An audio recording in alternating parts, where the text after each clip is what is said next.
ये जो धोती होती है या लुंगी होती है, जो बिना सिला हुआ कपड़ा है, इसको पहनने के लिए आप चाहें तो सैकड़ों तरीके से पहन सकते हैं, सैकड़ों तरीके से पहन सकते हैं। धोती को बांधना हो तो असमिया तरीके से बांधा जा सकता है, बांग्ला तरीके से बांधा जा सकता है, मराठी तरीके से बांधा जा सकता है, गुजराती तरीके से बांधा जा सकता है, उत्तर भारतीय तरीके से बांधा जा सकता है। भारत में जितने प्रांत हैं उतने तरीके से आप धोती को बांध सकते हैं, क्योंकि वो बिना सिला हुआ है। पैंट को एक ही तरीके से बांध सकते हैं क्योंकि वो सिला हुआ है। और अगर इस धोती के बारे में कोई बड़ी बात मुझे कहनी हो तो धोती भारतीय संस्कृति की सबसे जीवंत निशानी है, जिसको देखकर ही आप पहचान सकते हैं कि ये व्यक्ति किस क्षेत्र का है। मैं जो है ना, या आप, साधारण रूप से आपके सामने कोई मां को खड़ा किया जाए जो असमिया पद्धति से धोती बांधे हुए हो, कोई मां को खड़ा किया जाए जो मराठी पद्धति से बांधे हुए हो धोती, किसी मां को खड़ा किया जाए जो गुजराती पद्धति से धोती बांधे हुए हो, किसी मां को खड़ा किया जाए जो पंजाब या हरियाणा की पद्धति से धोती बांधे हुए हो, और उनके नाम के आगे कुछ न लगाया जाए कि ये कहां की मां है, हरियाणा की है, आसाम की है, बंगाल की है, कहां की है, खाली धोती बांधे हुए वो खड़ी है। आप 1 मिनट में बता देंगे ये मां आसाम की है, ये मां बंगाल की है, ये मां पंजाब की है, ये हरियाणा की है, ये गुजरात की है, या ये जम्मू कश्मीर की है। माने धोती बांधने के तरीके मात्र से पूरा परिचय हो जाता है बिना बोले हुए।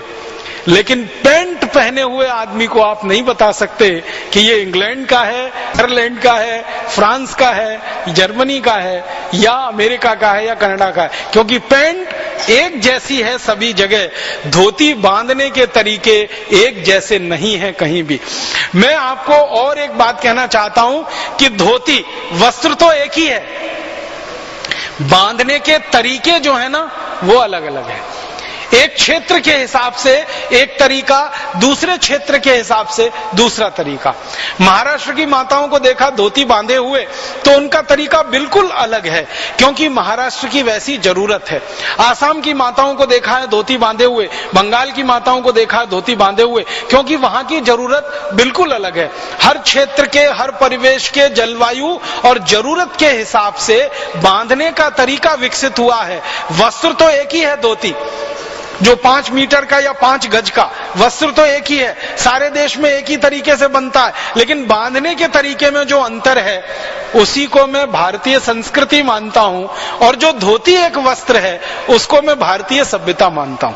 ये जो धोती है वो भारतीय सभ्यता है, और धोती बांधने का जो तरीका है वो भारतीय संस्कृति है। संस्कृति क्षेत्र के हिसाब से, जलवायु के हिसाब से बदलती रहती है, सभ्यता पूरे देश में लगभग एक जैसी होती है। तो हमारी सभ्यता की निशानी धोती, हमारी सभ्यता की निशानी लुंगी, जिसको बांधने के अलग अलग तरीके हैं जरूरत के हिसाब से, और बांधे नहीं तो उसके उपयोग के और 20 तरीके हैं।